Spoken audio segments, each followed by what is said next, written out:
Alrighty, so it's 7:15 on Monday, May 17th, 2021, and I'll call the meeting to order for our Adelaide Metcalf Council meeting.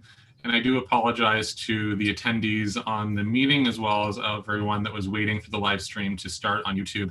We had some technical difficulties getting some of our staff and council members to join us in the meeting. The link got lost in some emails or something happened, I'm not sure, but most of them are here except for Kara Finn. She's going to be a part of the delegation with Dirk van der Werf.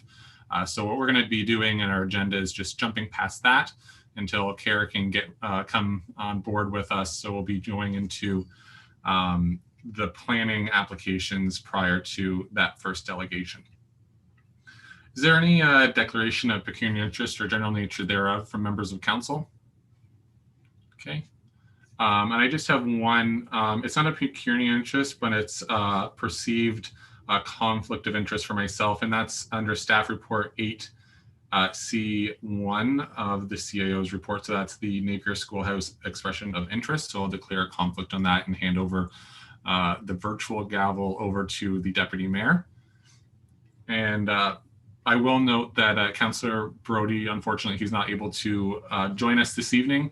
And anybody that's live on YouTube, you won't see a square for Councillor Clark because of her video streaming her internet capabilities does not allow for the video, but she is here and her voice will pop up every once in a while to move or second things or ask any questions that she may have.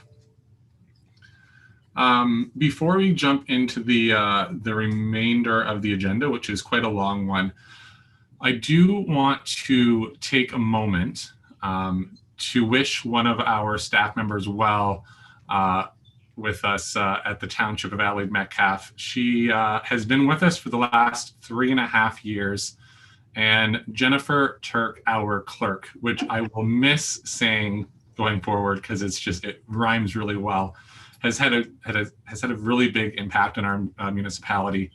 And Jen has decided to pick up where she left off with some planning and development stuff that she loves to do. She took on the clerk's role with us 3.5 years ago. And I guess, talking about this with her a while ago, that she had a career path of, going down the clerk's route or going down the planning development route. And she's decided that she'd like to go, take her passion of planning development, and she's decided to leave Adelaide Metcalf. But the last 3.5 years, she's had a huge impact on our office and our staff and our community. And I want to wish her well on behalf of council, and thank you so much for everything that you've been able to do for us. And Jen, do you want to take a moment and say a few words, or? I will. Thanks, Mayor Smith. I appreciate that. I didn't really expect that, but thank you. It's been fun. It's been learning. It's been everything that I have wanted it to be. Planning and development is certainly a passion of mine, and I'm sure Stephanie and Dirk can attest to this because I might be their pain in the rear end sometimes when it comes to deadlines. But I'm certainly going to miss everyone here, and I'm certainly going to miss working with those that I've created a relationship with, all of staff, all of council, and definitely some of our residents I've gotten to know. And I wish Adelaide Metcalf the best. I hope that, with the treasurer coming on board, and certainly with Morgan being here, Adelaide Metcalf is headed in the right direction, and I wish Adelaide Metcalf the best. And since next year is going to be an election year, I wish council the best. If you 5 are running again next year, it'll certainly be interesting with a provincial election first. So I wish everybody the best, and I thank Morgan the most because he certainly has supported me along this way. I'm still waiting for an anchor or a chain to be wrapped around my ankle before I leave, but we'll see what happens when Friday comes. Thank you. Excellent. Thank you so much, Jennifer. And also, before we move on, I found out earlier today that it is Coulter's birthday. So just wish him a happy birthday. And if I know we should have said something earlier today so people could have, honked at him or whatever when he drove by in his township truck. But if you see him this week, please wish Coulter a happy birthday. He is, I won't say how young you are. Anyways, we'll move into the rest of the agenda here. So we have the minutes of our previous meeting, which are from May 3rd, 2021. And I have a note here that Councillor McKinnon did note some amendments to Jennifer. Is there any other errors or omissions? Seeing none, a mover and a seconder to approve those minutes. Deputy Mayor Hendricks and Councillor McKinnon. All those in favor?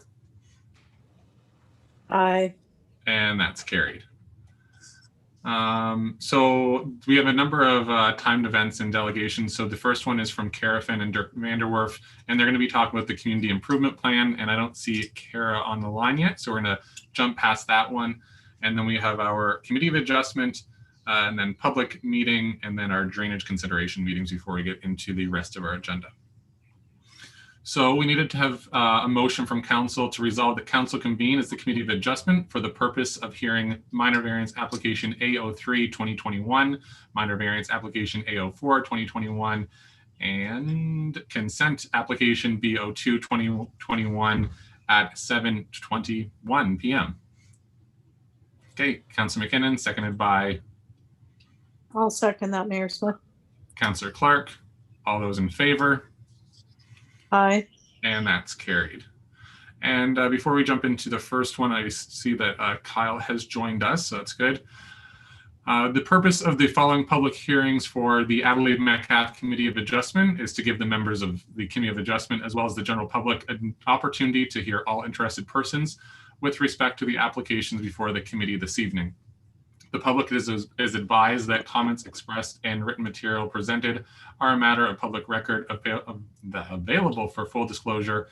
And if a person or public body files an appeal of decision made this evening to the local planning appeal tribunal without having made a written submission to the committee, the tribunal may dismiss the appeal. And if you wish to be notified of the decision, please contact Jennifer Turk, our clerk, by email or call her at the office. So before we begin, Kyle, are you able to hear us at all? You can unmute yourself just for a second. Oh, there we go. Excellent. And you've received a copy of the planning report from Stephanie? Yeah. Okay, excellent. So I will hand over to Stephanie to go through the report, and then we'll go to comments from yourself, Kyle, and then we'll go to the committee, and then we'll have a 5-minute recess if anyone live on YouTube is wanting to make any comments, meeting any neighbors or anything else. We'll come back, and then council will make a decision, or the committee will make a decision. Stephanie. Thank you. I believe, Morgan, could you allow me to share my screen?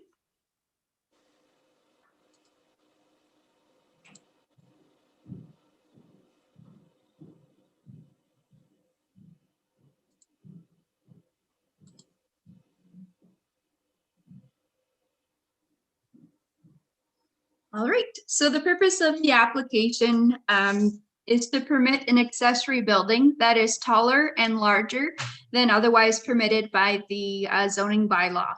More specifically, the owner is proposing to build a 142.6 square meter or 1,535 square feet storage building with a height of 5.3 meters or 17.4 feet. Whereas the maximum ground floor area of an accessory building is 75 square meters or 807 square feet, and the maximum permitted height is 5 meters or 16.4 feet. The subject lands are 0.3 hectares or 0.75 acres in size and contain an existing single detached dwelling, a shed, and privately owned services.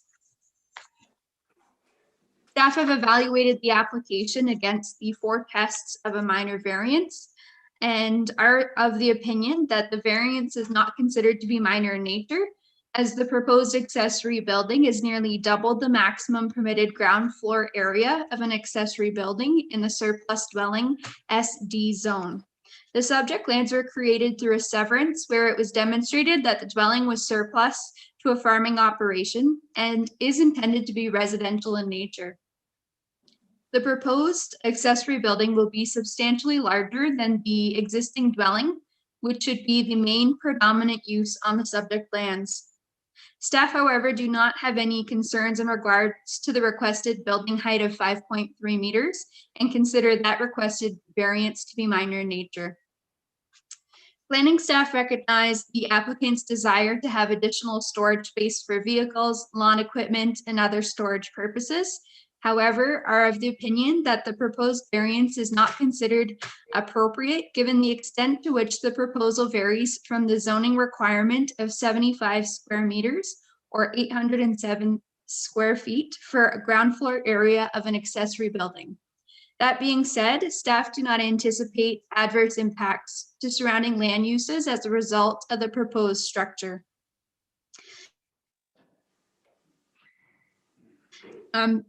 Opinion that the variance is consistent with the official plan, as the subject lands are an existing undersized parcel created through a surplus farm dwelling severance process in the agricultural area that are used predominantly for residential purposes. And although the official plan does not provide specific policy direction to the construction of accessory buildings, such use would maintain the general intent of the official plan. The term accessory is defined within the zoning bylaw as a use which is commonly incidental, subordinate, or exclusively devoted to the main use or main building located on the same lot. Staff are of the opinion that the proposed structure does not maintain the intent of an accessory building requirements, as it would not be subordinate in size in comparison to the dwelling. The application was circulated in accordance to the requirements of the Planning Act, and staff received the following comments. The Adelaide Metcalf Drainage Superintendent has no concerns. Adelaide Metcalf Public Works Manager has no concerns. The County Engineer has no concerns. The St. Clair Region Conservation Authority has no concerns with the proposed application. And the Adelaide Metcalf Chief Building Official has no objections to the proposal. And staff have not received any written submissions from the public at the time of writing the report. So it is recommended that the application be denied. Thank you. Okay, thank you, Stephanie. Kyle, is there anything you'd like to add at all for the committee's consideration? Yeah, I guess after seeing the planning evaluation report, it's not desirable what I'm asking for. I would like to get this solved tonight. If we can do 32 by 32, that's 1,024 square feet, 32 by 40. I'm just stuck with 32 feet as I've already ordered trusses I was forced to due to the COVID price increase. Okay, no, I understand that. Okay, is there anything else you'd like to say before I go to committee comments? Yeah. Okay. Okay, is there any questions or comments from the Committee of Adjustment? I see Councillor McKinnon's. Yeah, through you, Mayor Curtis, to Kyle. Kyle, you just suggested that you're prepared to decrease the length of the building. Is that correct? Yes. If my 48-foot length is a no-go, then yeah. Okay. Drop the length. And the height would remain the same at the 17.4 feet high. And that would accommodate you being able to put everything under cover on your property. Is that correct? Yeah, it gives me a 12-foot ceiling. Then with the truss design, I was told that it's going to be a bit taller then. I wasn't really concerned about the size, given the character going down the roadside. You blend in with everything along the roadside for the nature of your size of your building and that. And given the fact that the official plan doesn't provide policy direction in regards to the construction of accessory buildings. So I don't have a problem supporting your application, and it further helps that you've decreased it somewhat. So having said all that, I'll pass it back to Mayor Curtis. Thank you. Is there any other questions or comments from Deputy Mayor Hendricks or Councillor Clark?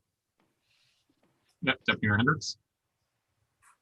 Yeah, and I agree with Councillor McKinnon that it really doesn't affect the looks of the building. It's well hidden behind, and the house is, although it's not a large house, it's a story and a half. So it does hide a little bit what's behind it along with the trees. I guess my only concern, aside from going against staff recommendations, which is always a iffy thing to do, I guess my concern is a little bit more along the line of severed properties as a rule. I mean, the last study I saw shows that severed properties usually change hands every 5 to 7 years on average. Now, this couple may choose to stay here for a lot longer, 20 years or whatever. But in the case where it moves, having a building that much bigger lends itself to other things. But I don't think they're non-compatible uses with the neighborhood. So I could live with an adjustment to a smaller size, as Kyle was saying. Okay, thank you. And Councillor Clark, do you have any comments at all?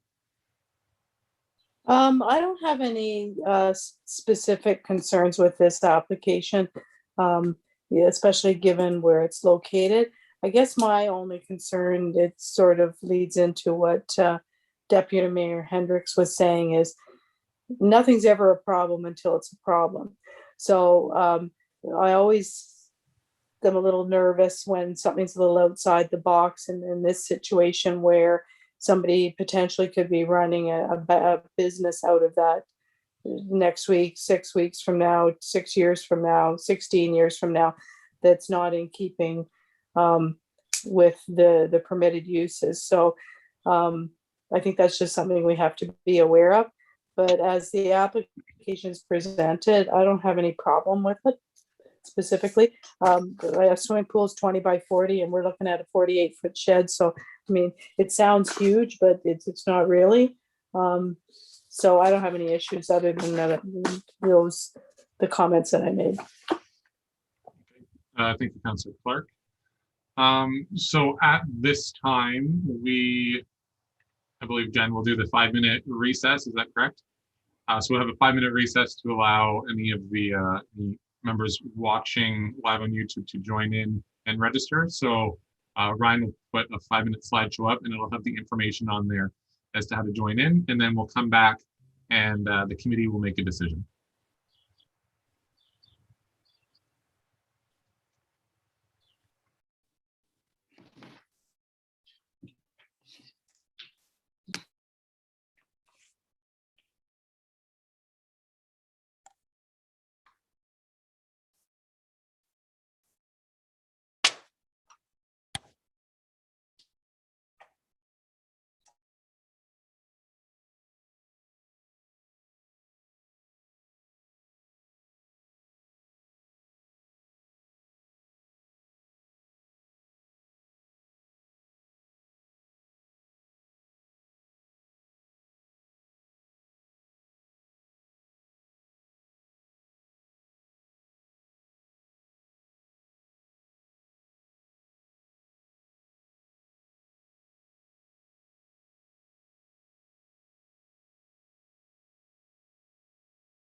Alrighty, so we're back. Jen or Ryan, did anybody join in at all? I'm seeing Jen shake her head no. All right, so we are looking for a decision on this matter. Is a member of the committee wish to make a motion? The recommendation is to be for the application to be denied, but we do have other options. We could either defer it or we can approve it as it's been applied for, or as Kyle has indicated, he is open to having a reduced square footage.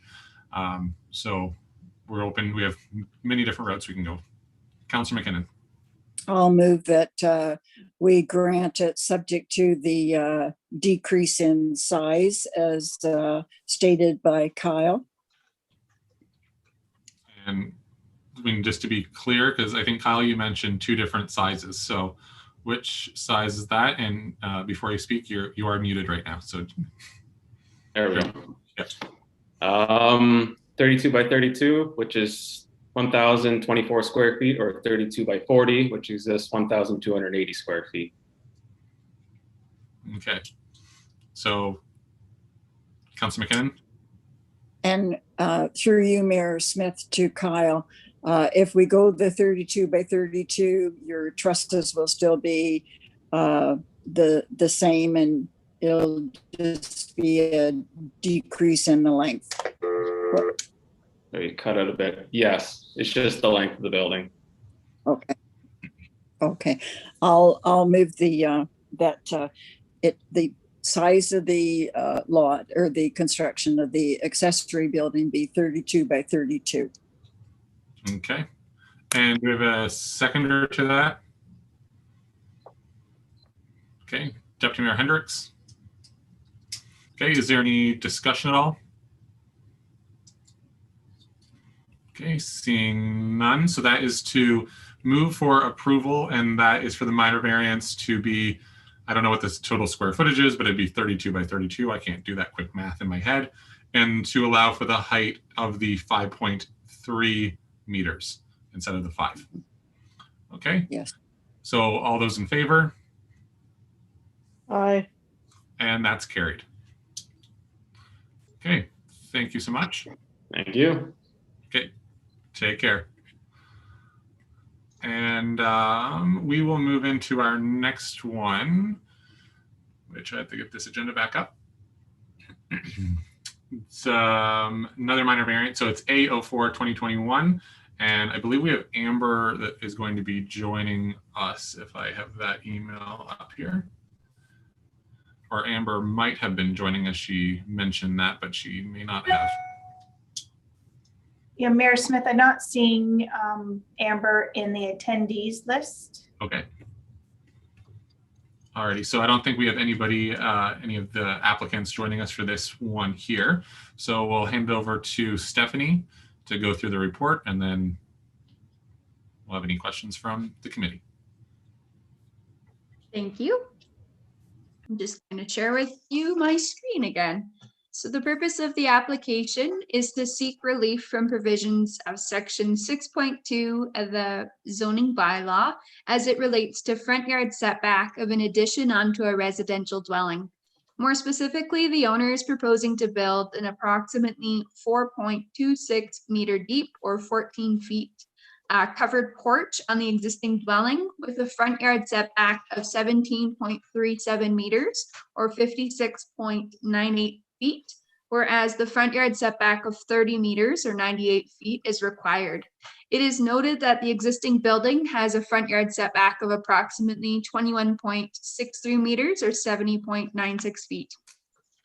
Staff have evaluated the application against the 4 tests of a minor variance and are of the opinion that the variance is considered to be minor in nature, as the existing building is located approximately 21.63 meters from the front lot line, and extending a portion of the building an additional 4.26 meters is not anticipated to cause negative impacts. The proposed front porch addition is minimal in size and will enhance the current building facade and usability. Planning staff are of the opinion that the proposed variance is considered to be appropriate, as the residential dwelling is in existence and the extension of a front porch will not alter the land use or function of the subject lands. The subject lands are designated agricultural areas within the official plan. The requested variance will result in a residential dwelling with an extension of a front porch, which staff are of the opinion remains in conformity and meets the general intent of the agricultural policies of the official plan. One of the key intents of a front yard setback is to maintain a safe distance between buildings and structures and the travel portion of the road for vehicle traffic sightlines and general safety. As mentioned, the proposed addition will be located 17.37 meters or 56.98 feet away from the front lot line. Staff are of the opinion that the intent of the zoning bylaw is being maintained, as the proposed addition will result in an adequate distance from the front lot line. It is also noted that the 17.37 meter setback will only apply to the front porch, and the remainder of the structures are still located the 21 meters away from the front lot line. The application was circulated in accordance to the requirements of the Planning Act, and staff received the following comments. Adelaide Metcalf, Public Works Manager, has advised of no concerns regarding the application. Adelaide Metcalf, Chief Building Official, has no objections to the proposal. The County Engineer has advised of no comments, and St. Clair Region Conservation Authority has advised that the subject lands are located outside of their jurisdiction. And at the time of writing the subject report, no comments were received from the public. So it is recommended that the application be granted. Thank you. Okay, thank you, Stephanie. Is there any questions or comments from the Committee of Adjustment? Okay, I'm not seeing any. All right, so we're going to quickly go to that 5-minute recess to allow anybody to join in if they have any comments, and we'll come back to make a decision.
Alrighty, so that 5 minutes went by, I guess, relatively quick. Jen or Ryan, did anybody join in at all? No, no one emailed in, Mayor Smith. Okie dokie. Alrighty, so we have the recommendation in front of us, which is to for approval to grant the minor variance. Is there any further discussion, or do we have a motion of that effect? Councilor McKinnon? I'll move the motion. Okay, I'll and do we have a second that. seconder? Okay, seconded second. by Councilor Clark. Okay, all those in favor? Aye. And that's carried. Alrighty, so that is for that one there. So the next item for the Committee of Adjustment is consent application BO2 2021 for 27893892234 Ontario Inc. And I think we'll have a couple people joining us in on this application.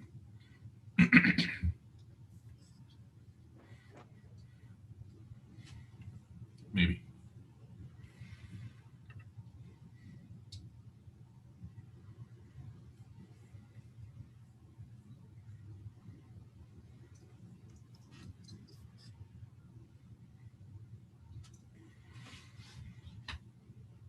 Alrighty, so Jen, who do we have as the authorized agent for this property that will be speaking to it? So that is Harry, who's here from Cip Primer. He's the authorized agent for the applicant. Okay. And then I also see George Sinker. I'm assuming that'd be the legal counsel for the applicant as well. I don't know who he's representing. He just registered to come on. So I'm not sure what side he's representing. Okay. And then I see Jennifer Huff, Planning and Development Director. I'm sorry, Jen, if I messed that up, for Strathroy Caradoc. And I think that's everybody that's joined in. Okay. So, Harry, have you received the report from Stephanie? Yes, I have, Your Worship, I have. Okay, excellent. So I'll have Stephanie go through the report, and then I'll turn to you if you have any additional comments at all. Thank you. Great. So the purpose of the application for consent would be to consider creating a new lot for the purpose of a future automotive commercial use. The subject lands have a frontage of 168 meters or 551 feet on Mullaferry Drive or County Road 33, a depth of 326 meters or 1,070 feet along Center Road or County Road 81, and an area of 6.2 hectares or 15.26 acres. Both the severed and retained lands currently are vacant of buildings or structures, are unserviced, and do not appear to have an existing access from Center Road or Mullaferry Drive. The subject lands are designated commercial corridor within the Adelaide Metcalf official plan. And the primary objective of the commercial corridor designation is to provide an opportunity for a range of highway commercial uses along County Road 81 or Center Road. The primary permitted uses within the commercial corridor shall include uses that are destination oriented or intended to serve the traveling public, including automotive uses, farm and construction equipment uses, building supply, home improvement, and hardware outlets, and other large format freestanding retail uses and similar uses in accordance with the zoning bylaw. The subject property is located within the corridor commercial zone as indicated by the zoning bylaw. The corridor commercial zone permits automotive repair, sales, and servicing establishments subject to general provisions and requires a minimum lot area of 0.4 hectares or 0.98 acres and a minimum lot width of 30 meters or 98 feet. The application was circulated in accordance to the requirements of the Planning Act, and staff received the following comments. The St. Clair Region Conservation Authority has no concerns with the proposed application. The Township of Adelaide Metcalf Public Works Manager has noted that water and sanitary infrastructure abuts the lands and is subject to the commercial corridor servicing agreement between the township and the municipality of Strathroy-Caradoc. Servicing capacity and allocation will need to be confirmed to the satisfaction of the township as a condition of the severance, and servicing requirements subsequently implemented as part of a site plan application process. Township of Adelaide Metcalf Drainage Superintendent noted that the owner will be required to submit a request under Section 78 of the Drainage Act to reconstruct the Cuddy Drain through the retained portion of the property at the time of site plan control application. During this process, other properties upstream would have an opportunity to sign on the reconstruction of the drain if they choose. The Township of Adelaide Metcalf Chief Building Official has no objection to the proposal. The County of Middlesex engineer has requested that as a condition of the application that the owner will be required to dedicate lands up to 18 meters of the center line of construction of both County Road 81 and County Road 33 across the severed and retained parcels to the County of Middlesex for the purpose of road widening if the right-of-ways are not already to that width. At the time of writing the subject report, staff did not receive any written comments from the members of the public. And subsequently to writing the staff report, staff received a written submission from the municipality of Strathroy-Caradoc, which will be addressed in the written submission portions of the meeting. Staff are of the opinion that the creation of a commercial lot will provide the opportunity for a future commercial development / employment opportunity for the Township of Adelaide Metcalf, remaining consistent with the policy documents. The applicant has indicated that the intended use of the lands to be severed is a future automotive commercial use, which appears to be contemplated within the permitted uses listed in the official plan and zoning bylaw. Although a development proposal has not been submitted at this time, staff are satisfied that items such as entrances, servicing details, landscape buffering, etc., can be properly addressed at the time of site plan control application. Staff are of the opinion that the proposal remains in conformity with the consent policies of Adelaide Metcalf official plan, as both the severed and retained parcels are large enough to provide flexibility for future commercial uses, and the intended future automotive commercial use is considered to maintain the character of the commercial corridor. Additionally, both the severed and retained parcels exceed the minimum lot requirements for the commercial corridor zone.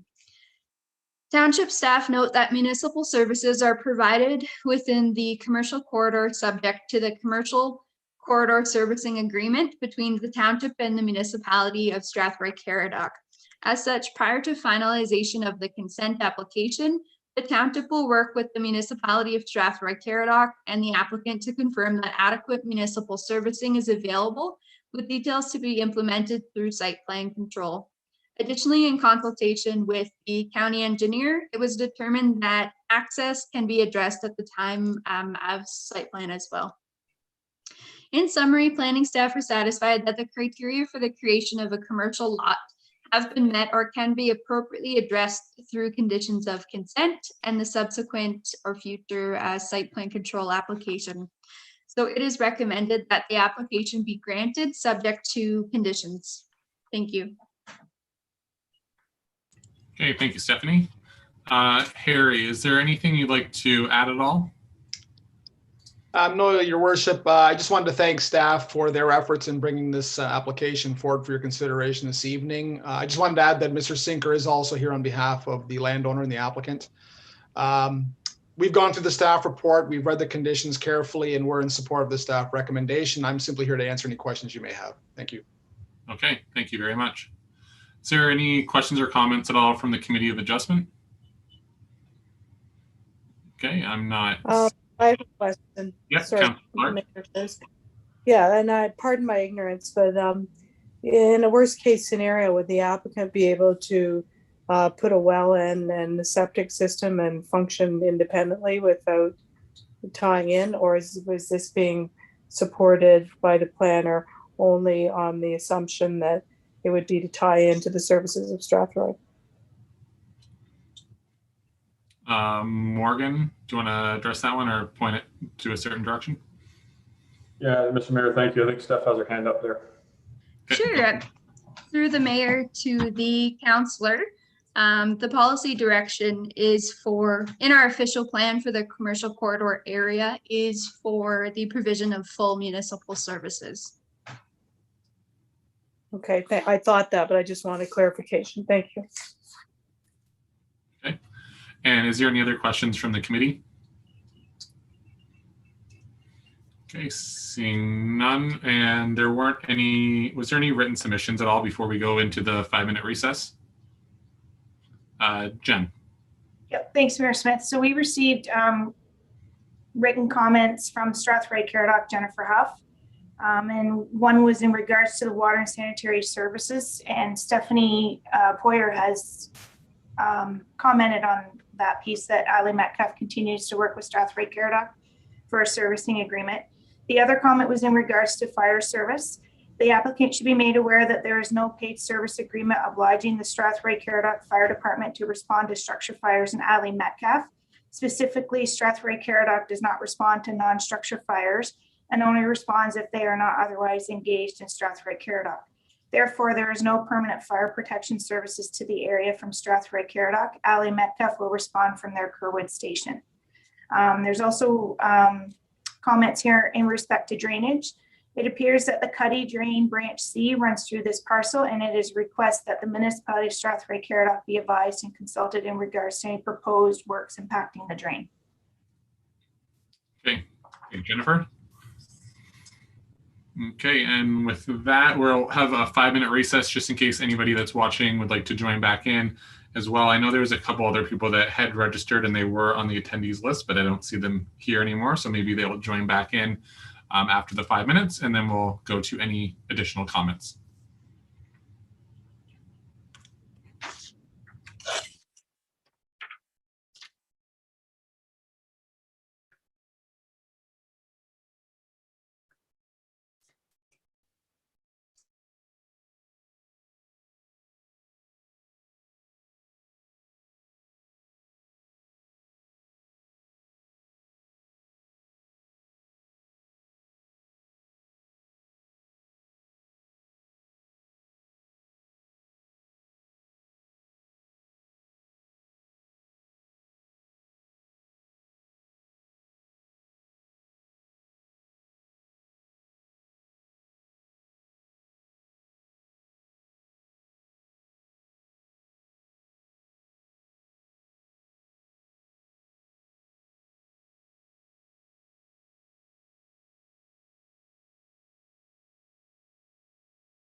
Alrighty, so did anyone join in at all or register to join us? No, Mayor Smith, no further registrations. Okay, thank you, Jennifer. So at this time, I know there's a few people that have registered for this application. Jennifer did go through Jennifer Huff's email and address those comments. But Jennifer, do you have anything else you'd like to comment on for members of the Committee of Adjustment?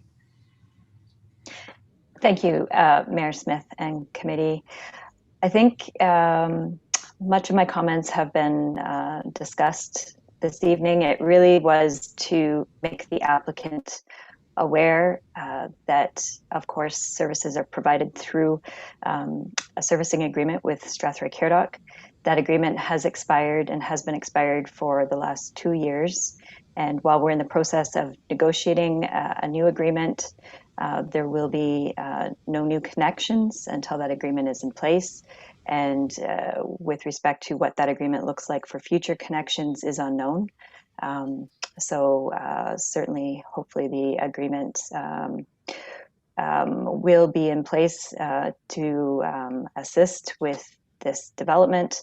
However, I think it would be helpful, obviously, to know if services will be available before a lot is created. So that was really why I provided a written statement, as well as making the applicant aware of the concerns with fire service to an area, especially with it being a vehicle, automotive related use. Fires in the automotives will not be attended to by Strathroy-Caradoc Fire at this time. Thank you. Okay, thank you, Jennifer.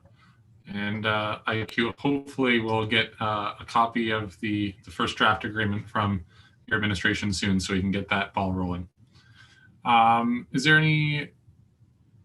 I believe also George Sinker is also on was a attendee for a registered attendee for this one as well. George, do you have anything you'd like to add?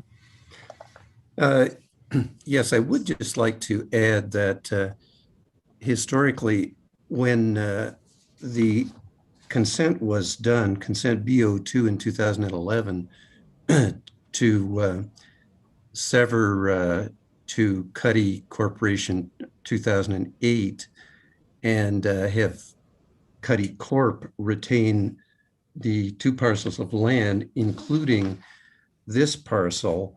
It was indicated at the time by the chief building official, and it was contained in the planning report of GSP Group, that this parcel, which was then called Parcel B, located at the corner of Center Road and Mully Ferry Drive, will be retained by Cuddy Corporation and will consist of a total area of 6.1663 hectares. This property will have a total capacity allocation of 8.91 meters cubed per hectare, for a total of 54.9 meters cubed per day. So that certainly it was contemplated at the time that since Cuddy Corp has continued to pay both water and sewer debenture and was given an allocation, it would certainly be the expectation of both Cuddy Corp and the numbered company who purchased from Cuddy Corp that this allocation would not be reduced or eliminated. And I think it would be very unfortunate if the applicant was not able to rely on those allocations, which were originally issued and which are being paid for currently by the numbered company. So that's the history behind this parcel that is now being resevered. And certainly the commercial corridor, the designation of the land as commercial corridor and the zoning of the land as commercial corridor without any holding zone certainly would lead any purchaser to believe that that was what they were going to receive.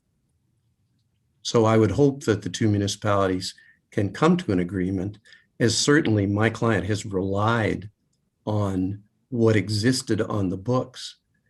I was quite frankly shocked to find out that an agreement would be allowed to expire for this. So those are my comments. Thank you, Mr. Sinker. And I believe out of all the people that are on the screen, I may be the only one that was around that horseshoe at that time when that application was brought forward. I know Councillor McKinnon was on council at the time, but an employee of yours, so she had to declare a conflict. So I think we're all, yeah, Betty Ann and myself are all mindful of that application back in 2011. All right. So is there any other registered members for this one at all? Jennifer, is that it? Yep, that's it, Mayor Smith. Okay. So is there any additional questions or comments from the Committee of Adjustment before we move forward with decision? Councillor McKinnon? Through you, Mayor Curtis, to George or Harry, whichever wants to take it.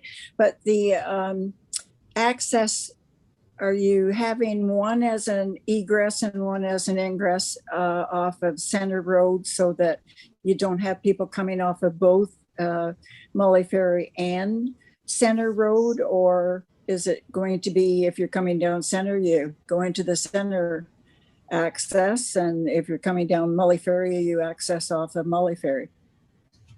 Through you, Your Worship, we haven't gone to that level of detail yet. We've had some preliminary discussions with staff, but as noted in the presentation from staff, those details will be ironed out through the site plan process. Okay. Thank you, Harry. You're welcome. Thank you. Is there any other questions or comments from the committee? Deputy Mayor Hendricks or Councillor Clark?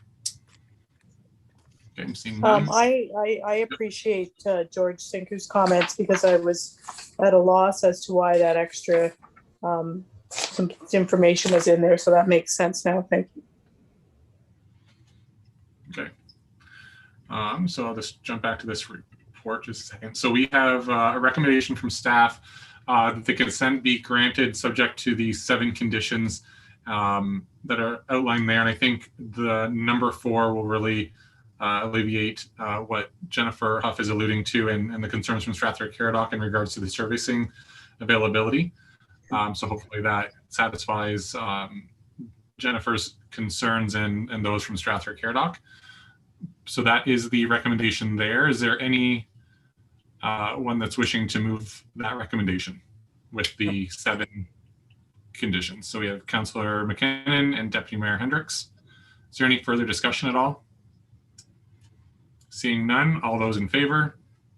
Aye. And that's carried. Okay, thank you so much for attending today. Thank you. Okay. So moving along, we first need to have a motion from council to resolve that the Committee of Adjustment, for the purpose of hearing the applications we just had there, which is A03, A04, and B02 of 2021, be closed at 8:16. Okay, So moved. Councillor McKinnon and Councillor Clark, all those in favor? Aye. And that's carried.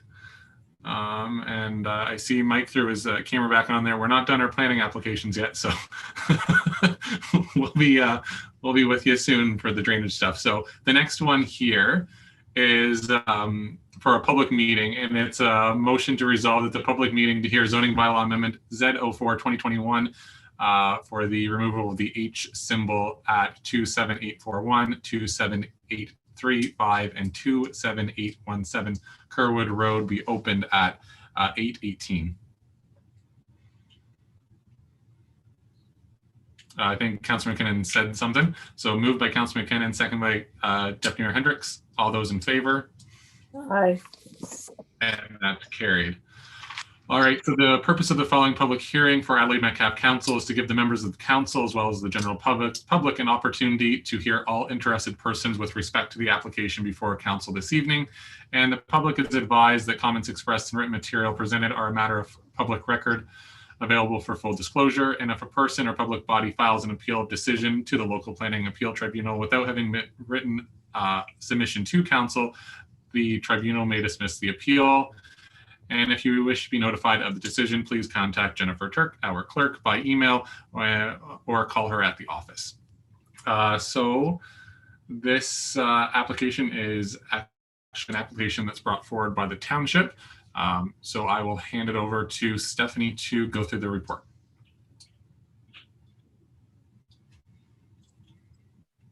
Thank you.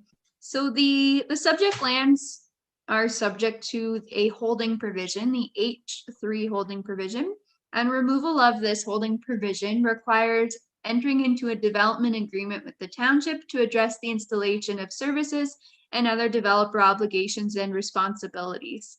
The township is considering the removal of the holding provision as the subject lands have been developed for residential and fire hall purposes.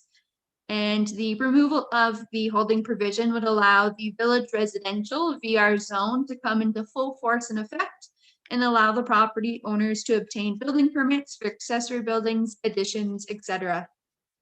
Staff are of the opinion that the H3 holding provision is no longer applicable to the subject properties. As mentioned, as the lands have already been developed for residential and township-owned fire hall purposes.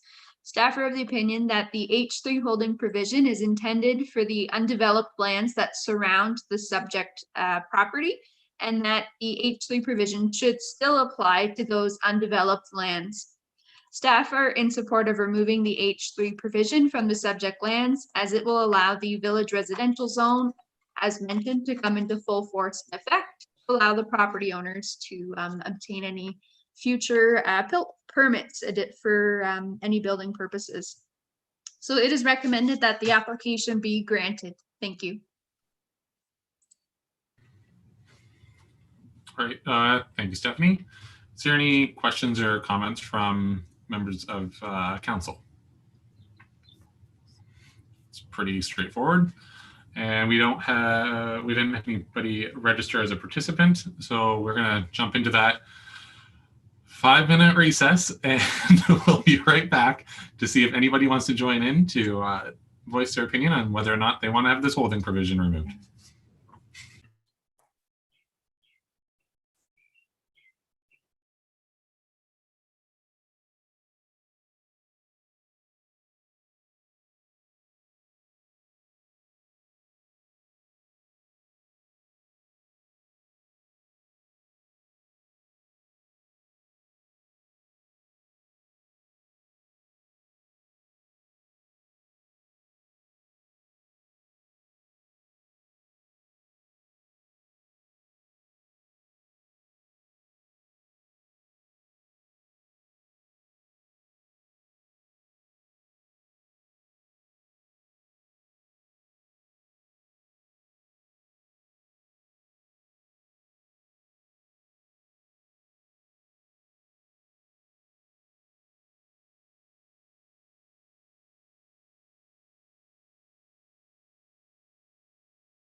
Alrighty, so we're back. And did anybody register to join in on this application?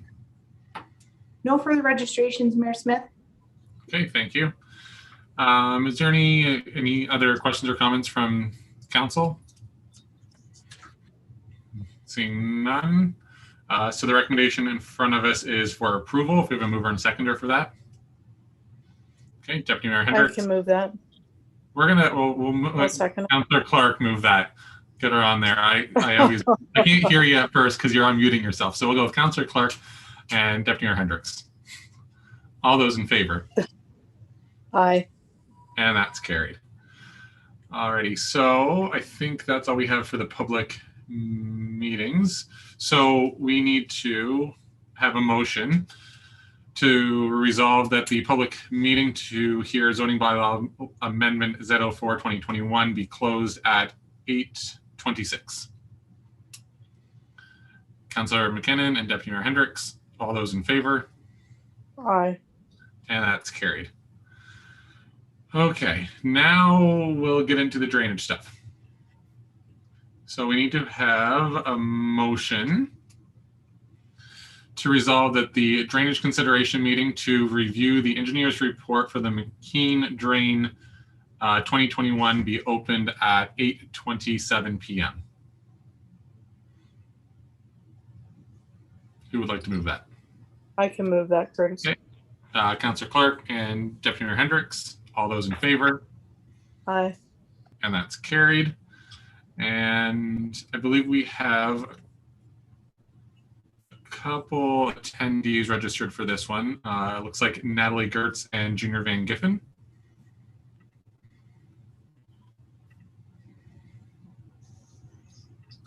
There we go.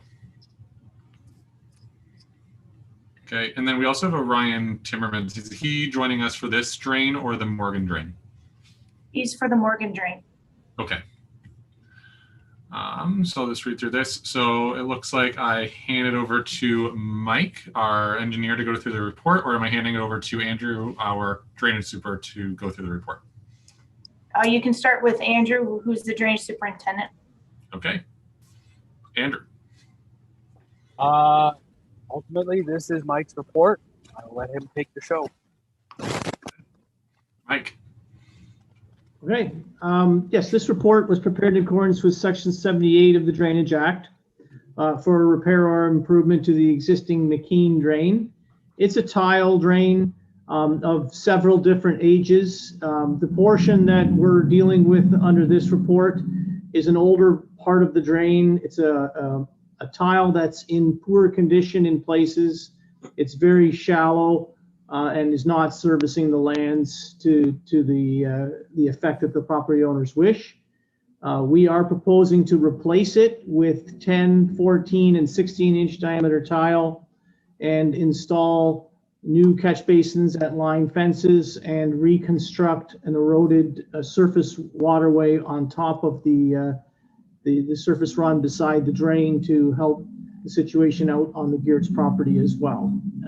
It's about 730 meters long, and I think I'd stop and open up to questions.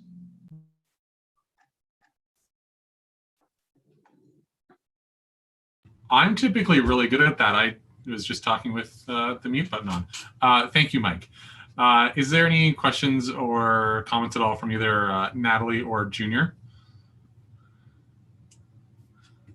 I see, Natalie, you have your microphone unmuted. And if you're speaking, I can't hear you.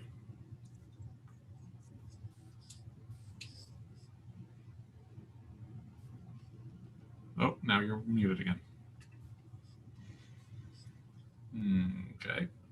Okay. Junior, did you have any comments at all?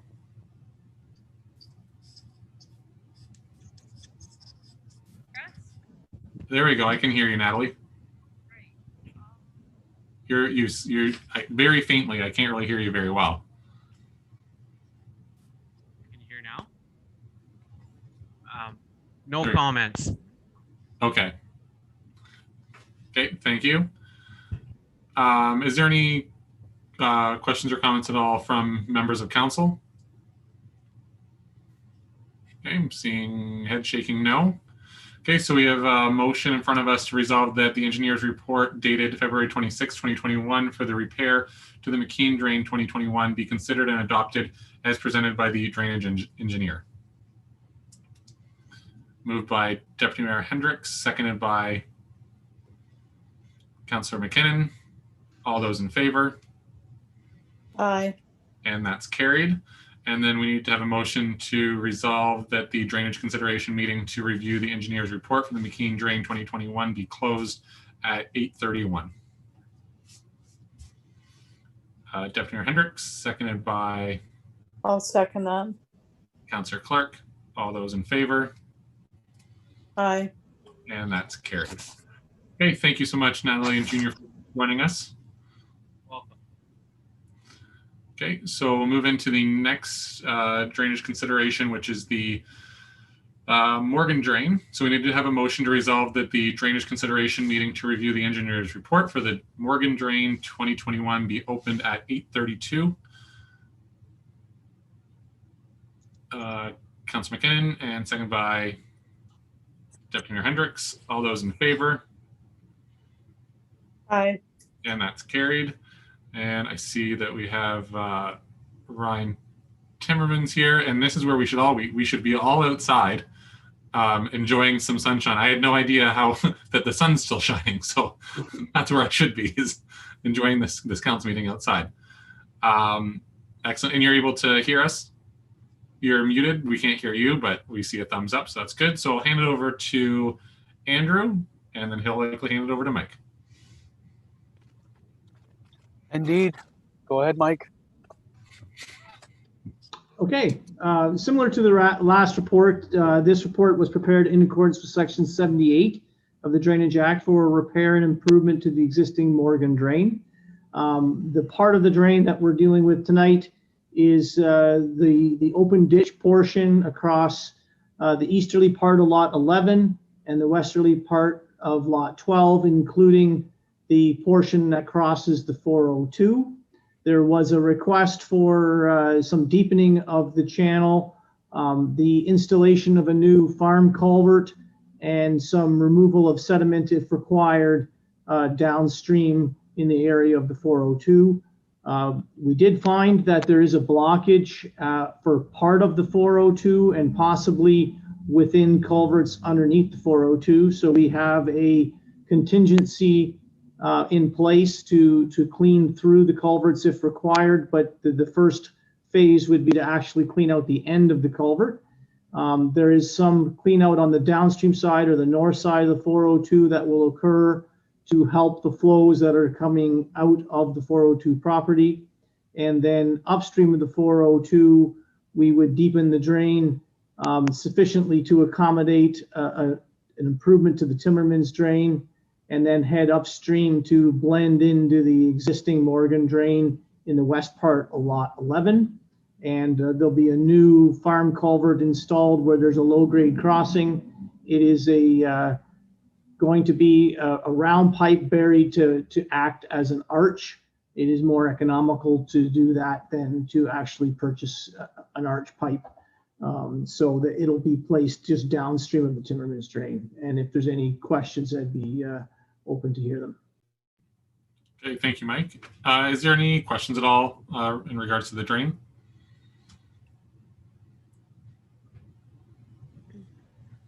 I was looking, how big of diameter is that pipe going in the culvert? It has a span of 8 feet. It is not 8 feet tall because we're burying it, but if you were to buy an arch, it would have to be 8 feet wide to cover the flows going through it. Okay. And how long is it?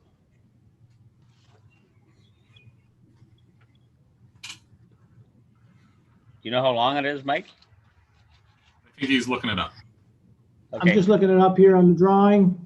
It is, the pipe itself is 14 meters long, but typically we are a 7.5 meter top width. So some of that pipe length is the slopes on each end, but the lane width itself is 7.5 meters. Okay. That should be good, yeah. we're having trouble crossing the low grade crossing with the big equipment. So, yep. Okay. Do you have any other questions at all? No, I don't think so. No. Okay, thank you. We Is there any Do we questions? know when it's going to happen? The timeline? I would fully anticipate this year, but as to the exact timing, we don't do enough open work to get a real good feeling for what the contractor's time schedules are as far as, the exact times. Okay, but it'll be this summer sometime, or late summer. I would expect that, yes. We would want to get it done early enough that the bank resloping can be seeded. So you'd want to get it done by the early mid part of October. Sounds good. Perfect. Yep. Good. Okay, I think we're good here. Okay, thank you. Is there any questions or comments from council? Not seeing any or hearing any. So we need to have a motion to resolve that the engineer's report dated March 12, 2021 for the repair to the Morgan Drain 2021 be considered and adopted as presented by the drainage engineer. Deputy Mayor Hendricks and Councillor McKinnon. All those in favor? Aye. And that's carried. And then we need a motion that the drainage consideration meeting to review the engineer's report for the Morgan Drain 2021 be closed at 8:37. So moved. Councillor Clark and Councillor McKinnon. All those in favor? Aye. And that's carried. All right. So I think that's the end of our drainage stuff. So thank you, Mike, for joining us. And I don't know if we have anything else on the list there for Andrew, if you're sticking around or not, but doesn't look like it. No. Right, so thank you so much for taking the time. Good night. Okay. Good night. Okay, so we're going to jump back into our first item on our agenda, which is a delegation from Cara Finn and Dirk Vanderwerf from the County of Middlesex. And it's a presentation in regards to community improvement plans. And I apologize that we weren't able to get everything lined up perfectly for login links and everything else that kind of pushed you guys, I guess, like an hour and a half later in the agenda. So I'll hand it over to whoever wants to take it. Thank you very much, Mayor Smith. We are here now, and I'm going to share my screen, and hopefully everyone will see it very soon. All right. Everyone can see my screen? Yep, it looks good. Perfect. So thank you very much for your patience tonight with us as well while we jump on board. And as noted, my colleague Dirk Vanderwerf is also here tonight to help me. We're going to tag team this presentation a little bit this evening, and I'll try and move through it very quickly. So as noted, we're here to talk to you about community improvement plans tonight. Our agenda basically looks like this. We're going to define what is a CIP, or otherwise known as a community improvement plan, talk about some key administrative findings, some considerations for the council at this time, and then next steps. Dirk, do you want to take this first slide? Yes, thank you, and good evening, everyone. So the definition of a CIP from the Planning Act is partially on the screen there, but really, without getting into those details, a community improvement plan is a plan that is adopted by a local council that traditionally for a particular area or smaller area of a community, or increasingly nowadays for the entire municipality, allows municipalities to do things that they're not otherwise allowed to do. It allows municipalities to, bonus, if you will, or support privately initiated improvements to properties and lands that would otherwise be prohibited by the Municipal Act. And then also on the screen, just before we go to the next slide, and I don't know if the link was provided to council already. If not, we'll follow up. But the Community Improvement Plan Primer, the red document that's on your screen, that was a document that Cara's group, working with Republic Urbanism, I guess it's been over a year ago now, had created, which basically takes the provincial information on community improvement planning and distills it down to information that's specific to Middlesex County and Southwestern Ontario and the approaches that can be taken here. Thank you, Dirk. And yes, that primer is available and was sent to every council previous, but given the change in CAO, if you need access to that and you cannot find it, please let me know. I'm happy to find that for you. So we're going to talk about some key administrative findings and sort of what led us to the point of coming to local councils talking about CIPs. So specifically, there were references back in 2015 in the agricultural strategy put together by Middlesex County about increasing agriculture and agri-food processing capacity. And one of the actions that was talked about at that time was developing a community improvement plan related to agritourism and the agriculture sector. Immediately following that, in the 2016 Township of Adelaide Metcalf strategic plan, there was reference within the guidelines for establishing a vibrant, engaged, and diversified community to looking at the development of a community improvement plan, both for some of the agricultural related developments, but also for commercial and business development strategies, including looking at the 81 corridor as well as Kerwood Road and the 402 interchange. And then the County of Middlesex, it was referenced in the previous economic development strategic plan to look at CIPs, but specifically now we have just been engaged in a brand new economic development strategic plan. And within the goal of a supportive environment for business investment, there's a particular action about reducing barriers and increasing support to spur investment and employment in agritourism and rural enterprises, and specific references made there as well to supporting community improvement planning in our lower tiers. So I will hand this over to Dirk to talk about some of the ministry guidelines with respect to CIPs. Okay, thank you. And as council will be familiar from your other dealings with the Planning Act, in Ontario, it is a provincially led planning system, and the legislation does set out some fairly specific and detailed requirements. And I think, and CIPs are no different. It is important to highlight on something that Kara included here, is that there are, CIPs are generally a local municipal responsibility. There are some areas where an upper tier can participate, but it's important to note that there are some counties or upper tier municipalities that are really single tier municipalities. And you may have been to a conference and had a presentation from Prince Edward County or Norfolk or some of those areas that, although they are a county, they really are a single tier. And so that some of those example municipalities are not as comparable to the way that it would operate within Middlesex. And then more recently, a few years ago, the province did make some changes. The municipalities, although they are required to pre-consult with the Ministry of Municipal Affairs and Housing, it is no longer a requirement that the ministry actually approve the community improvement plan. So they do review it, they provide comments and work with the municipality, but it is no longer necessary to have it approved by either the county or the province. Thanks, Dirk.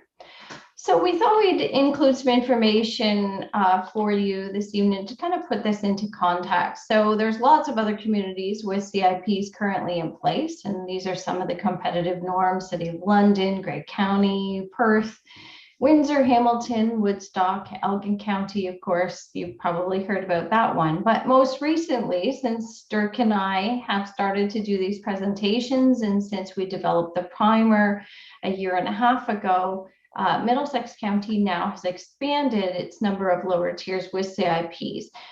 Municipality of Stratford-Caradoc and Municipality of Middlesex Centre previously had CIPs in place for many years.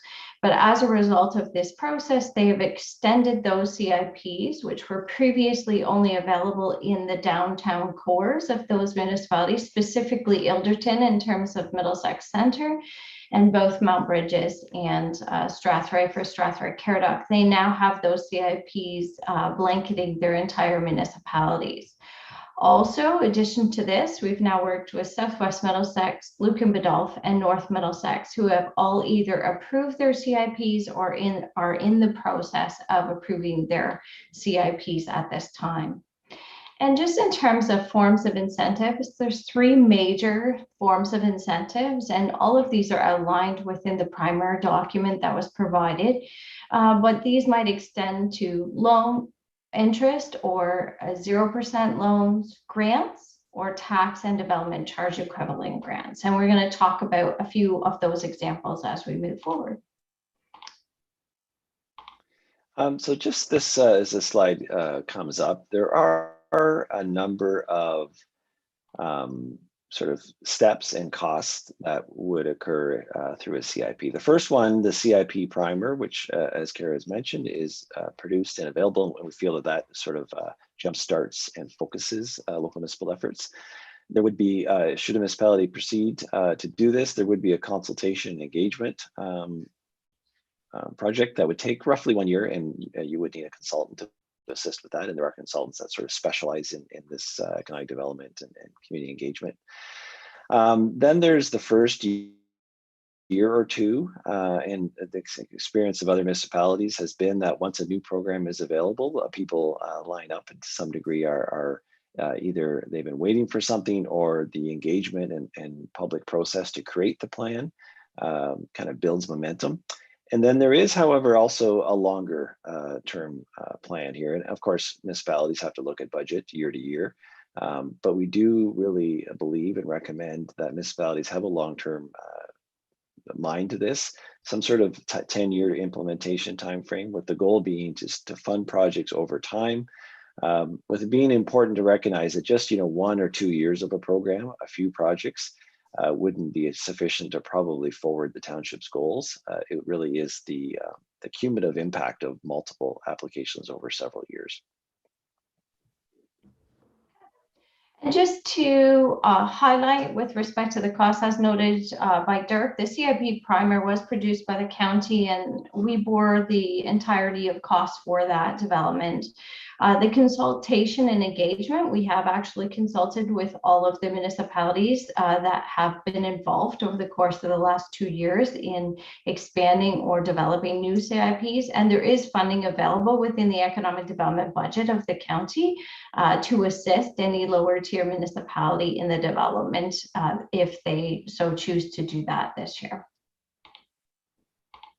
So in terms of scope, CIPs will oftentimes range dependent on the resources and the needs of a community. And these are just some brief examples. So a traditional view would be something related to a downtown core. In this case, there was a facade interest-free loan of up to $594 and a grant of the same amount to replace some windows and a door at a downtown property in Simcoe, Ontario. The expanded view is one that we chose from Central Elgin, and this is where the Elgin County Economic Development, and now it's like Great Lakes Farms in Southwold, was approved for a community improvement grant.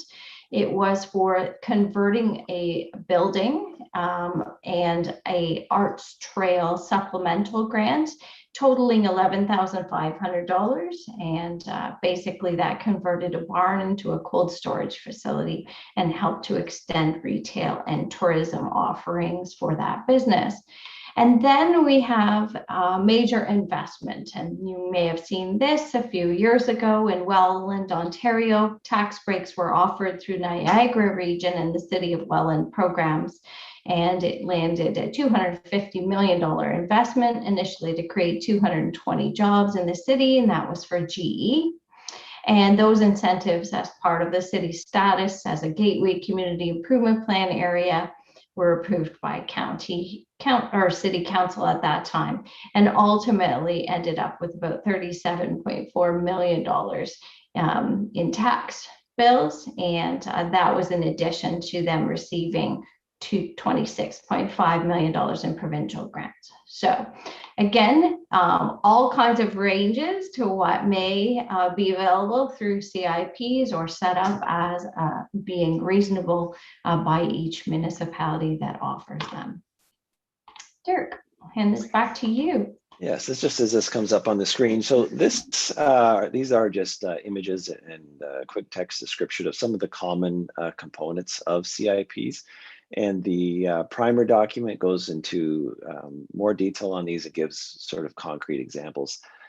Maybe just to highlight a couple, something like housing and obtainable and affordable housing is a topic that many councils are wrestling with now.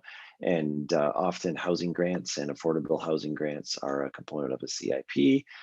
Tax incremental grants, and Kara just gave the example of that. And in short, it's an investment that is going to occur will realize greater property taxes, and the municipality allows that to be phased in or reduced for a period of 10 years. So it's some municipalities find that an attractive one because it's not money going out the door, it's a delay of money coming in, if you will. And then probably the last one to highlight is just the rural grant. And this is the one that I think is probably a lot of applicability to Adelaide Metcalf and many parts of the county, and is really sort of taken up some steam in other areas, including the incentive program in Elgin. And it is trying to support some of those things that didn't traditionally qualify under the more urban form of a CIP. So rural, farm gate and attraction, small scale tourism, et cetera, might fall under a category like that. Yes. So thanks, Dirk. Yes, again, lots of opportunities, lots of different granting available, all defined within the templated document, the primer that we've provided, but also really contingent on the resources and the needs of each community. So I thought we talked just briefly about benefits of having a CIP. Ultimately, it is a competitive world when it comes to investment, and oftentimes CIPs are one of the first things that's asked about with respect to investment and business attraction. They can also be a very good tool for business retention in terms of spawning expansion or additions to existing companies. They, as noted, can become a competitive advantage between municipalities and are a catalyst for private investment in terms of just their ability to showcase what's happening by neighbors. A keep up with the Joneses effect, if you will, oftentimes is spawned by CIPs. And ultimately, they result in increased tax assessment for each municipality. Some of the challenges are offering incentives versus lower taxation. There is definitely an argument for those municipalities that offer lower taxation as a whole versus those that may choose to have an increase in that in order to offer incentives. There's also questions and challenges regarding assessment versus the actual uses of a property, scope versus current needs, and also having a finite budget versus annual demand. And as was noted on the slide that Dirk ran you through, in terms of that implementation, we generally see the first couple of years that a CIP is offered, there is often higher demand. And there's also fluctuations that need to be made in terms of adjusting that CIP to continued demand. But these are definitely a long-term tool and not something to be taken into consideration for simply a 1 or 2 year period of time. Dirk, I will let you talk about next steps. So thank you. And really, it is a matter, municipalities are not obligated to do this. It is something for council to consider and determine if a CIP is the right fit and a good fit for the community. And then should council, should you direct your administration to do so, then it's a matter of likely engaging a consultant to assist with it, and then identifying those community needs, what is specific to Adelaide Metcalf that should be included, and then working through a community engagement process and including having the plan reviewed by the province, other stakeholders, before it could be adopted and ultimately implemented. And then last note on there, and this is important, and we've seen this where we've assisted other municipalities in this, like Middlesex Centre a few years ago. It's not something you do once and then just sort of continue to implement the same way every year. There really is an opportunity after 2 or 3 years, particularly after you've had some applications, some programs, projects go forward, to sort of review and adjust and have council take a look at it to see if the outcomes are matching the intention or whether the program needs to be adjusted going forward. So there is that sort of review and adjustment period over the coming years also. Thanks, Dirk. So ultimately, both Dirk's office, his department, and mine are here to help you. If community improvement planning seems to be something that Adelaide Metcalf has an interest in, we're certainly here to help every step of the way in terms of implementation, talking about what the costs of development may be, assisting, as I noted, in terms of the development of the CIP with funding provided normally at 50% from our department as well. So at this time, if there's any questions, we're happy to answer them. So thank you, Kara and Dirk. Is there any questions at all for either one of them at this time?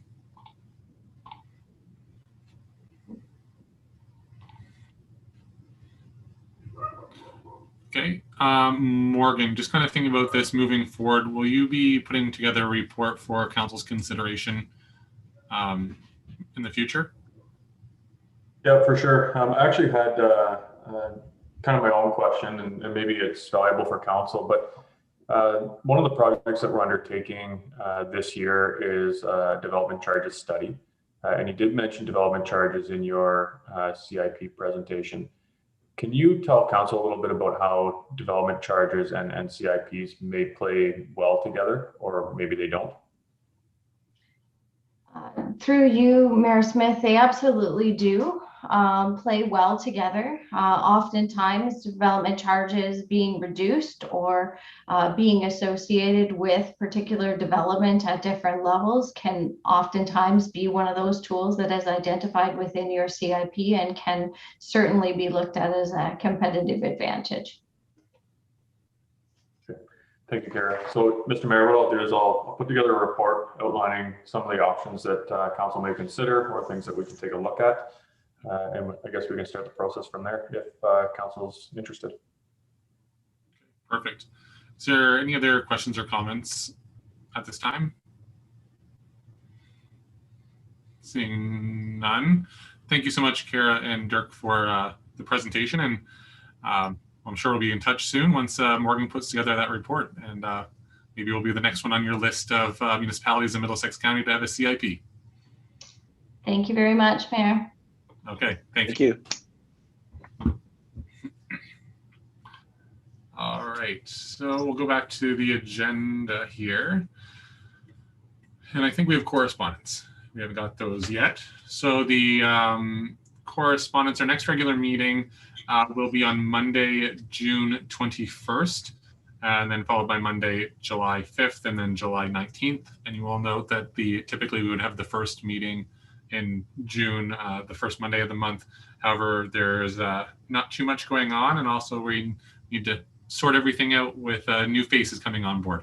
So that's why we're pushing it back to the 21st there. Recommended readings. So the first one there is from the Middlesex London Board of Health, and it's their April 2021 update, as well as from St. Clair Region Conservation Authority, and it's their April 2021 meeting highlights and their conservation update. Is there any questions on any of those correspondence? So we need to have a motion to resolve that council receive and file correspondence items CC1 and 2. Okay, Deputy Mayor Hendricks, seconded by I'll second that. Councillor Clark. All those in favor? Aye. And that's carried. Alrighty. Also, not that I'm, wanting to kick people off the screen, but do we need Ryan here anymore? Is he free to go? I think he is clean and clear, Mr. Mayor, if you'd like to go. Okay. Excellent. Thanks so much for all your help, Ryan. Thank you, Mr. Mayor. Good night. Okie dokie. Let's move into our staff reports. And our first one there is from our birthday boy, the Public Works Manager, Coulter. Thank you, Mayor Smith, for announcing that. I just have one report tonight. It's tenders and quotes report. In the 2021 budget, council approved the rehabilitation of Napier Road between Winter Drive and Melwood Drive. This consists of 2 surface treatments over an existing gravel road. The double surface treatment tender was issued in the month of April. Tender 05-2021 for the double surface treatment was issued on Tuesday, April 20th, 2021 and closed on Tuesday, May 4th. We received 2 qualifying bids. The successful bidder was MSO Construction for the double surface treatment based on the lowest total price. The results are attached. Based on the bids received for the double surface treatment, we are under the 2021 budgeted amount of $130,000 by $9,000 plus HST. Resolved that council accept the tenders and quotes report as presented by the Public Works Manager, and resolved that council approve the tender received by MSO Construction in the amount of $121,000 plus HST for the supply and apply of double surface treatment on Napier Road. Okay, thank you, Coulter. Is there any questions or comments at all from members of council? Okay, seeing none. Jen, on my motion sheet, I don't have a motion to accept that report. Do you want that motion? Yes, please. Okie dokie. So we need to have a motion then to accept that report from our Public Works Manager. Okay, Councillor McKinnon, and I think Councillor Clark was going to say seconding that one. Yep, seconding. Okay. All those in favor? Aye. And that's carried. And then the next one there is to approve the tender. Mover and seconder. Deputy Mayor Hendricks and Councillor McKinnon. All those in favor? Aye. And that's carried. All right. So is there any questions at all for Coulter and the Public Works? Seeing none. We'll move into our next staff report, which is our Clerk Acting Treasurer, Jennifer. Thanks, Mayor Smith. This report is regarding the standard short form of contract for architect services for the Kerwood Park upgrade and the municipal office renovations. So back in June 15th, 2020, a report was brought to council regarding these contracts. And at that meeting, council approved to defer both contracts until staff had time to investigate further into the fees from Cips Associates regarding both of the projects. At the December 21st council meeting, Chris Trainey came to council and presented a staff report regarding the Kerwood Park upgrade.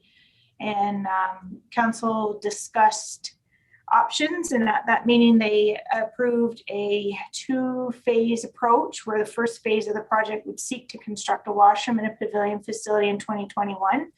In the second phase, it would look at the aesthetics of the park, such as ball diamonds, park lighting, parking lot, and other park amenities in 2022. At the March 29th, 2021 meeting of this year, council finalized the pavilion and facility drawings to include 2 accessible washrooms based on average use of the park, a storage room, a kitchen with a convenience window, a mechanical room, and an attached covered pavilion. At the May 3rd council meeting of this year, council approved the tender from SDI Builders for the construction of the washroom and pavilion facility at a cost of $465,500 plus HST. The standard short form of contract for architect services is being presented to council today to approve for the Kerwood Park upgrade project now that costs are known for that said project. And the municipal office renovation project is currently on hold. Morgan is currently working with a design company to develop preliminary floor plan drawings and ideas to better fit township services that are offered, as well as to recognize potential impacts on employee areas within the municipal office because of COVID-19. And the financial impact, the engineer cost will come out of the 10% fee from Cips as outlined in the agreement, which would equivalent to $46,450 as per the tender amount that was approved May 3rd. In the 2021 budget, council approved $42,700 for engineering costs for the park project. So there's a slight deficit of $3,750. But those funds can be taken out of the capital reserves if required. There could be a slight chance that the tender could come under that 464. It just depends the cost of materials. So attached is the standard short form of contract for architect services. And the recommendation, I have 3 here that are separate. So to receive the Cips Associates agreement, engineering fees, staff report as presented by the clerk acting treasurer. Resolved that council approve the standard short form of contract for architect services for Spreets Associates for the Kerwood Park project in the amount of 10% of the total project. And resolve that council postpone indefinitely the standard short form of contract for architect services for the municipal office renovation project from Spreets Associates. Okay, thank you, Jen. Is there any questions or comments on this report from council? Okay, seeing none. So we'll go with the first motion there, which is to receive the report. I'll move that. Councillor Clark and Councillor McKinnon. All those in favor? Aye.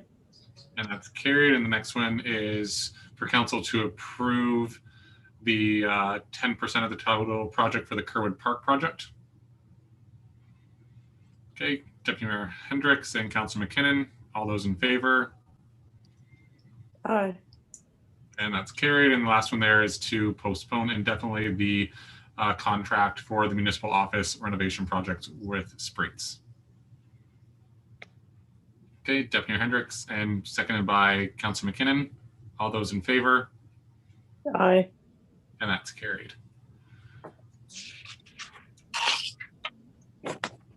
My second report is the accounts payable listing. Sorry, just switching screens. And it's for the pay periods of April 29th to May 12th in the amount of $165,510.78. 15 checks in the amount of $96,663.32. Pre-authorized payment, $8,986.48. And EFT in the amount of $59,454.98. And there's a note in here regarding the policing credit that we get, which I believe is quarterly, and it's the court security and prisoner transportation, and there's a credit of $406. Okay, thank you, Jen. Is there any questions at all for the accounts? Mayor Smith? Yep, Councillor Clark. So full disclosure, I did run this by the office earlier today when I was going through the accounts payable. There appeared, and it showed up in a previous month like this also, the drainage, where it shows the exact time period being the same and it being 5,800, but they've double checked everything and assured me that it is on budget, and it's just the way that they're doing their billing. And they are two separate entries that we can see there. So it's not a duplication. It's just the way that the billing is being handled, but we are on budget there. That's not an extra. I just was doubling checking that earlier today. So. Okay. Excellent. Are there any other questions at all? Okay, and just with that, Councillor Clark, probably to Morgan. So with that agreement, how often do we get bills from Southwest Middlesex for drainage? Mr. Mayor, through you to council, they're supposed to bill monthly. It seems we're getting a couple bills at a time. Okay. Excellent. Is there any other questions at all for the accounts? There isn't any. We just need to have a motion to receive the invoice payment approval report as presented by the clerk acting treasurer, and that council approve the account listings for the April 21st to May 12, 2021 in the amount of $165,510.78. So moved. Moved by Councillor Clark, seconded by Deputy Mayor Hendricks. All those in favor? Aye. And that's carried. Alrighty, so our next staff report is from our CAO, but before that, I will say I sent a message over to Coulter to say that he should head home because it's his birthday, and I don't think there's anything else on here that needs his attention. So. Thank you, Mayor Smith. Alrighty, so take care, and we'll move into the next one, which is from our CAO, and it's in regards to the Napier Schoolhouse, and I did declare a conflict on that one. So I'll give it over to Deputy Mayor Hendricks and Morgan, if you can throw me into, I would assume, the attendees list. Yeah, for sure.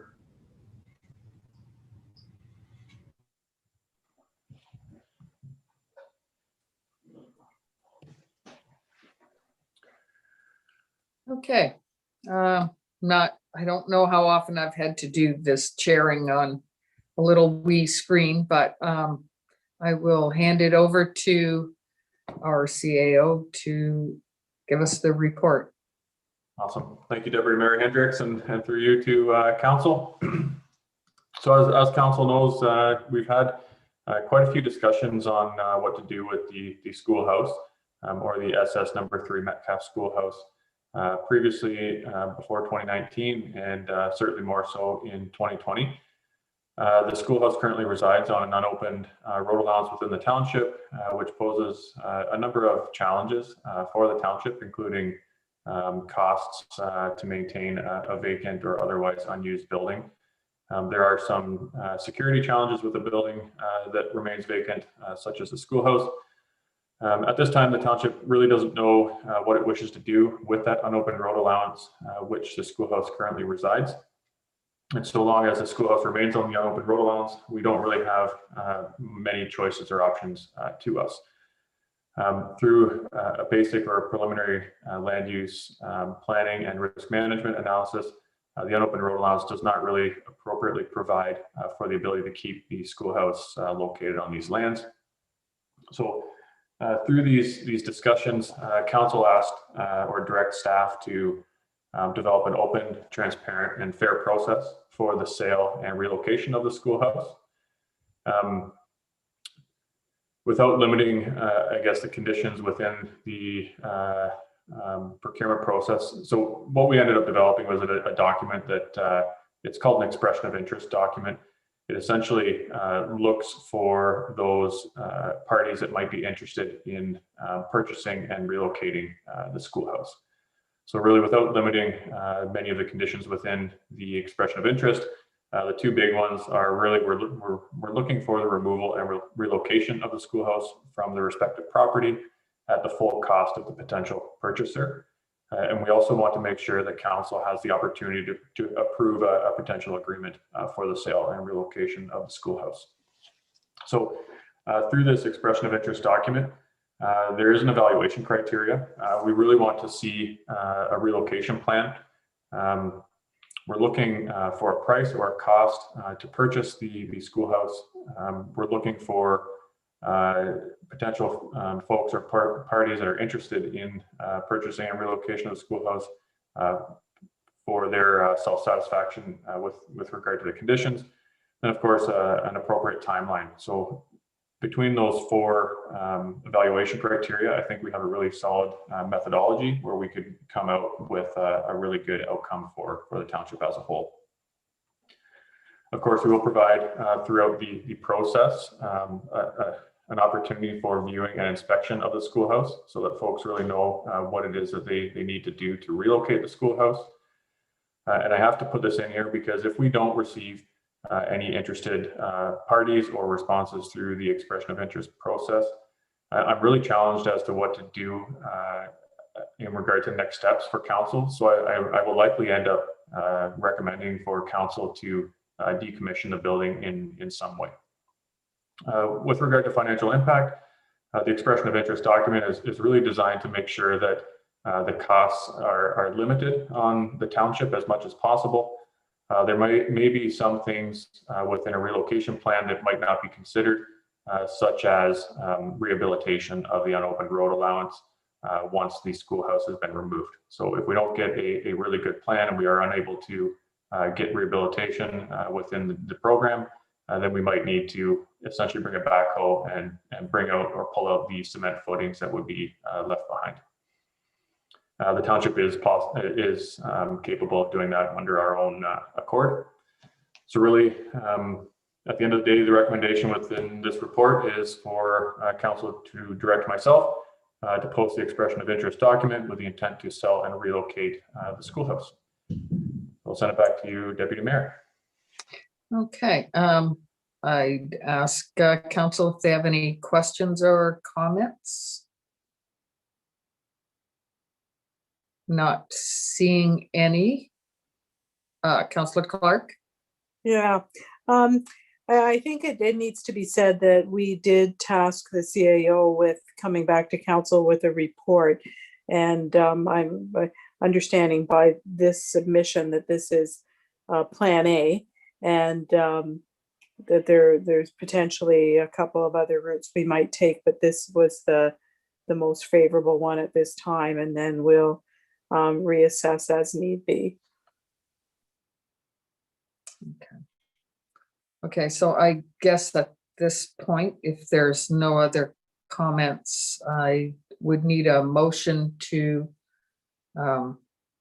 recommend the recommendation that council direct the CAO to post the expression of interest.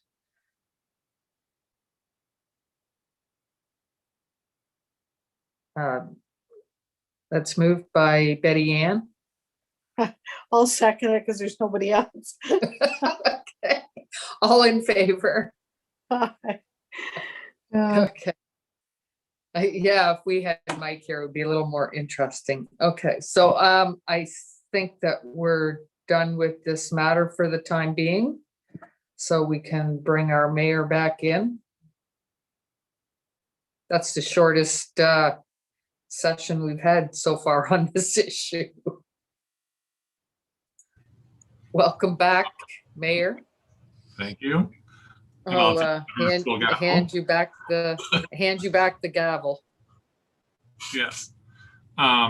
Okay, so we have another report from our CAO, but before we get to that, because I've never been on the attendees list, the attendees side, just for everybody to realize, so when people are watching, if you don't have a camera on, it only shows the people with the actual video.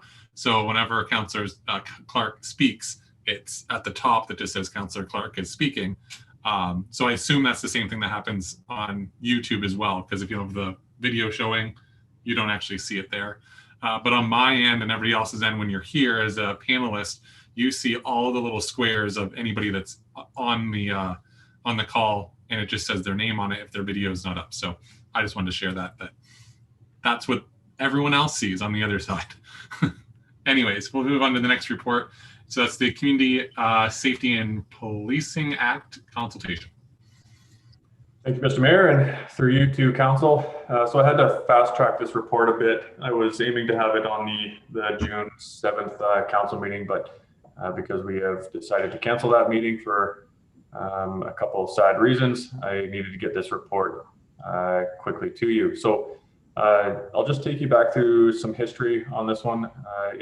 The initial consultation started before my time with the township, so I'll just do a quick overview and then get into really the meat and potato of the report. But members of the police services boards, heads of council, and CAOs within Southwestern Ontario were invited to participate in a roundtable discussion hosted on February 19th, 2020 by the Ministry of Solicitor General in London, Ontario, with respect to the Community Safety and Policing Act 2019. Ontario Provincial Police Regulatory Requirements, which replaces the existing Police Services Act. The Ministry for the Solicitor General is engaging with stakeholders, including Toronto, Ontario Cooperation and Consultation Agreement, Association of Municipalities of Ontario, or AMO, Community and Social Services Tables, Policing Tables, and First Nations. The purpose of the roundtable discussions was to provide an overview of the legislative changes under this new act. I'll short form it as CSPA 2019, related to the Ontario Provincial Police, or OPP, where they shared stakeholder feedback received to date on OPP related matters for regulation by the ministry, and further feedback from the audience members. Items under discussion included the following matters related to OPP governance, which were OPP detachment boards, OPP governance, advisory council, and transitioning from Section 10 framework under the Police Services Act to the new OPP detachment framework under the CSPA 2019. The OPP framework is intended to ensure OPP services are delivered in a transparent, coordinated, and more efficient manner. So what does that mean to Adelaide Metcalf? Well, Adelaide Metcalf receives police services from the OPP under Section 5 of the Police Services Act, which means that there is no contractual agreement between the OPP and Adelaide Metcalf, and therefore no police services board. Currently, the only Middlesex County municipality with a police services board is Thames Centre, as the municipality has an agreement under Section 10 of the Police Services Act. Strathroy Caradoc has its own police force, so they are otherwise not captured under this OPP detachment board. The composition of the new board shall include representation from the participating municipalities shown in the table within the report, along with 20% community representation as confirmed by the province and 20% provincial appointees. The minimum board size is 5 members. Within the report is, as I say, a preliminary and potential board composition that will be forwarded to the Ministry of the Solicitor General, noting that we are still in discussions with First Nations communities with regard to their potential participation on the Police Services Board. Through this report, I just wanted to take the opportunity to let Council know that these discussions are ongoing and any further information or decisions will be reported back to Council. So I'll open it up to Council at this time for any questions, Mr. Mayor. Okay, thank you, Morgan. Is there any questions at all? I just have a comment. I think it's good that they're proposing anyway that we would have a representative from Adelaide Metcalf at the table. I think that would be very valuable. Yes, and that's actually something I talked to Morgan about. So the representative would be somebody from either Adelaide Metcalf, Newberry, or Southwest Middlesex. And I know, Morgan, when we spoke, we weren't sure exactly how that person would be appointed. Do we have any further kind of thought on that, or what the process would be?